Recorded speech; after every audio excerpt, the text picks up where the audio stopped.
Lex Luthor's philosophy is demented. He believes only evil can be all-powerful. He even talks about superior beings as gods, but then he mentions them as monsters and demons in the same breath. He says a lot of statements that have multiple meanings. Like he says, devils don't come from hell, believers. They come from the sky. He's referring in this case, saying that Superman is a devil. He's a demon. And he actually says that again when he says, what is the mother of a flying demon? She must be a witch, and therefore she must be burned by fire. So he uses demon in two ways. The first way, he uses it in a negative light to portray these super beings. The second way he uses it is when he's talking about doomsday. And when he talks about doomsday, he says the devil will do it. If man can't kill God, the devil will do it.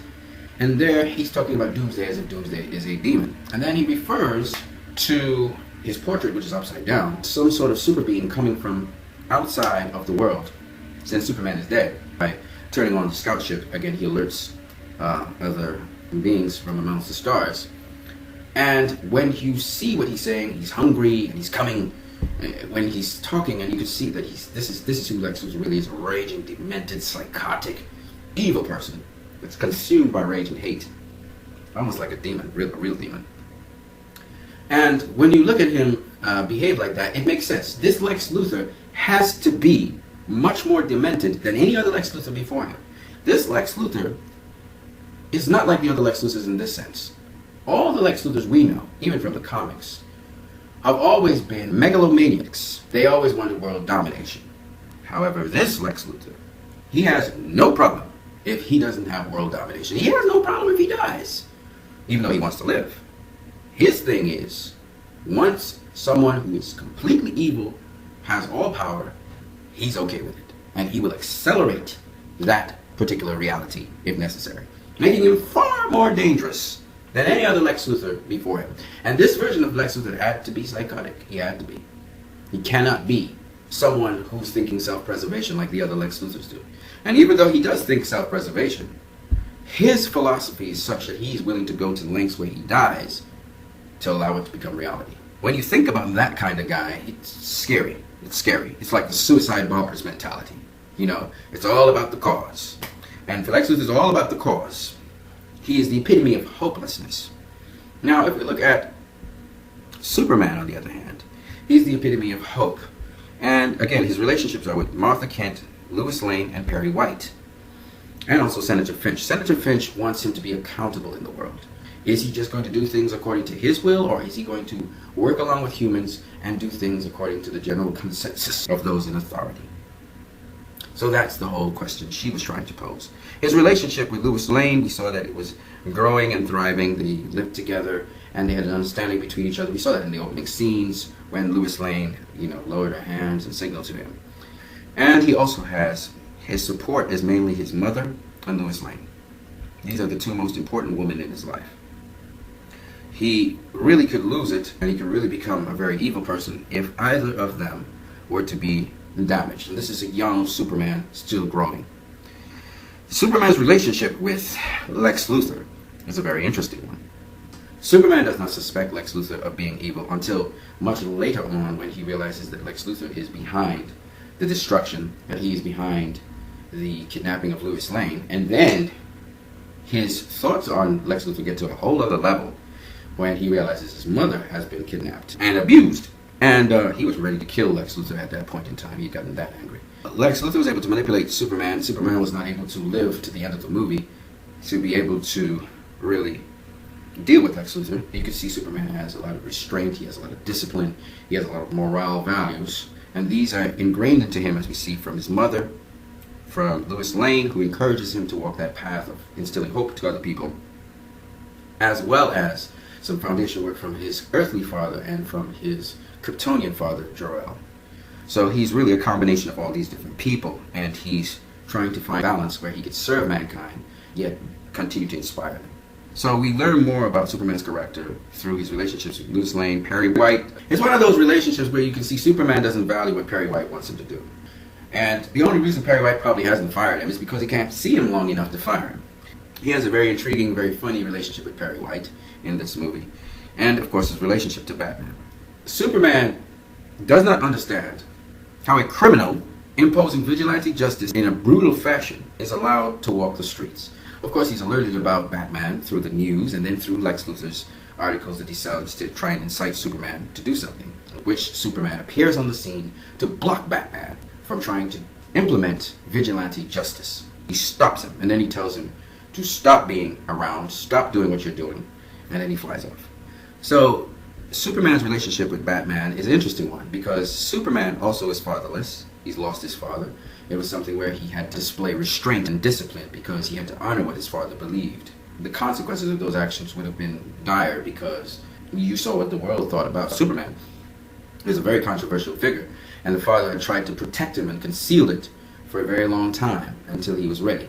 Let's move on to Batman.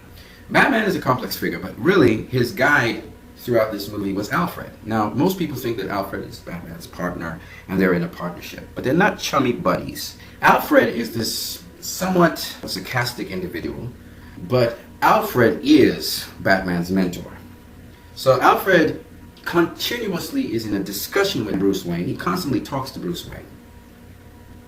He is a different kind of father figure. He's not one to try and sit down and give his words of wisdom. No, he will instead subtly suggest things to Batman. He will not argue with him. He will not fight with him. Batman, having so much experience himself, what Alfred does is he works as a conscience. He works as a counterbalance, an arguer. Alfred, of course, was right all along in this movie. And Batman probably would have been like Lex Luthor were it not for Alfred. You have to understand, Alfred has raised Batman from a child. So Batman has graduated from being a child and needing advice from Alfred to having discussions with Alfred, in which Alfred doesn't have a problem with Batman winning the argument. Alfred doesn't know everything. But what you realize is Alfred still works as that conscience of Batman. This is something Lex Luthor did not have. Instead, what he had was a father who was evil to him, and this is what shaped his moral code. Alfred talked about new rules, the brutality where he was branding people. And then another place, Alfred talked about the men coming from the sky, and this bringing about fear and rage and a feeling of powerlessness that turns good men cruel. He's talking to Bruce, and he's trying to show Bruce, I see what's happening to you. But he does not fight Bruce. Instead, what he does to be able to help Bruce, because he understands all the damage and pain and heartache Bruce has gone through, he's not going to burden him with trying to lecture him, or even to try and be this guru who speaks to him for him to seek advice. Now what he does is just be the voice of reason and back off. He listens a lot to Batman. He listens a lot to Bruce. He's always there, listening in to see what happens. And that's something that Batman has. He has someone to support him. Like Superman has Lois Lane and Martha Kent. Batman has Alfred. Batman also has another relationship with another person, Wonder Woman. Batman is intrigued by Wonder Woman. She seems to be very mysterious. Then she goes and steals the device he's looking to steal, Lex Luthor's information. And she returns the information to him after he finds her. Then he discovers that this mysterious woman who knows information about a lot of things, she turns out to be Wonder Woman. He doesn't know she's Wonder Woman. No one calls anyone any names in this movie. Wonder Woman, she plays a very pivotal role in how Batman views Superman. She helps to open his mind to the fact that just because someone may have great powers doesn't necessarily mean that they will wipe out the world. They may be doing good things, as he saw from Lex Luthor's drive, and we saw from Wonder Woman opening up the files. Batman, because of his relationship with Wonder Woman, helps Wonder Woman to come out of hiding for so many years. Now, some people think that when Wonder Woman says she left mankind, it means she went back. They took it literally, that she went back to Amazonia or something like that. That's not what she meant. She meant she left mankind, just like how Superman kind of left mankind in the film for a minute or so. It just means she was amongst the people, but she was moving without everybody knowing she was Wonder Woman. She went into hiding, let's put it that way. But what we may know is that it's probably after Superman's declared to the world, and the world knows the Superman, that Lex Luthor goes on this drive to find out more about metahumans. And he probably teams up with a doctor who would later on form Metallo. So we see that Batman helps Wonder Woman, Wonder Woman helps Batman. We see Wonder Woman save Batman from Doomsday, and she's the one that ties Doomsday down so Batman can hit him with a kryptonite shell, and then Superman can run him through. Now I heard some people say that Superman should have hurled the kryptonite spear at Doomsday. Listen, folks, Doomsday is not a joke. Okay, Batman shot a kryptonite canister into Doomsday. Superman, he couldn't run through Doomsday by throwing the spear. I know a lot of people, I don't know. He had to use all his force to run into, and even when he rammed Doomsday into Doomsday with that spear. Now, some people, I listened to some people in their reviews, and they were saying that he hugged Doomsday. He never hugged Doomsday. Go watch the video again. He didn't hug Doomsday. What happened was, he rammed Doomsday, and then Doomsday broke the lasso of truth that Wonder Woman had, pulling her forward, and he grabbed Superman. Superman rammed him, and then he grabbed Superman, and Superman still was trying to run him through because Doomsday's skin is extremely thick. Batman was able to hold him off with a kryptonite bullet that hit him, but it didn't run all the way through him. It just probably was a partial external wound, but it stopped the regeneration of Doomsday and the energy that he was building up. And Superman rammed him through, and even then Doomsday was starting to regenerate again, and he stabbed Superman in his chest, and Superman had to run that kryptonite spear all the way through him. In other words, what I'm saying is, it takes a hell of a lot of strength to run that spear through Doomsday. If you throw it from afar, it's not going to kill him. It's better you have to literally launch, and Superman was going with super speed. You have to launch yourself into him and ram him with that spear. I don't look, people. So anyway, those people who are saying, and the kind of incredulous things I'm hearing in this movie, sometimes I wonder if these people watch this movie or if they were just looking to try and pick holes and they still can't find plot holes, really, But anyway, that's for another day. My point anyway is that Wonder Woman had a relationship with Batman, and because of that relationship, Wonder Woman was able to find hope in herself and get back out of hiding and actually defend mankind. And Batman, he was able to see superhuman beings in a positive light. And that, I think, was a factor that influenced why he didn't kill Superman. He hesitated. The stuff that Diana said to him changed his mind somewhat about metahumans, and then he saw a number of different metahumans. And then he realized Superman wasn't the only other metahuman. So his 1% chance that Superman would go wrong, well, guess what? That 1% chance would apply to almost all the metahumans out there. Okay? Then there are a lot of them. He didn't realize that there were a lot of them walking around, the humans. So this was awesome because Batman was changed by his relationship with Wonder Woman, and Wonder Woman's life was changed by her relationship with Batman. And she was able to help save Batman's life because Batman was about to get toasted, okay? He wasn't going to get out of that situation. Dude was about to kill him. It looked funny, but it wasn't funny. We see, therefore, that Alfred has a significant role in Batman's life. Wonder Woman had a significant role in how he saw superpowered beings. And therefore, Superman had a huge role in Batman's life in the final moments of their fight. You have to understand, Batman started hating Superman in Metropolis, and it was the same thing as what happened to cause him to stop hating Superman. The first time he saw Superman, he hated him because of what happened to people who he considered family in Metropolis. And that was an instant.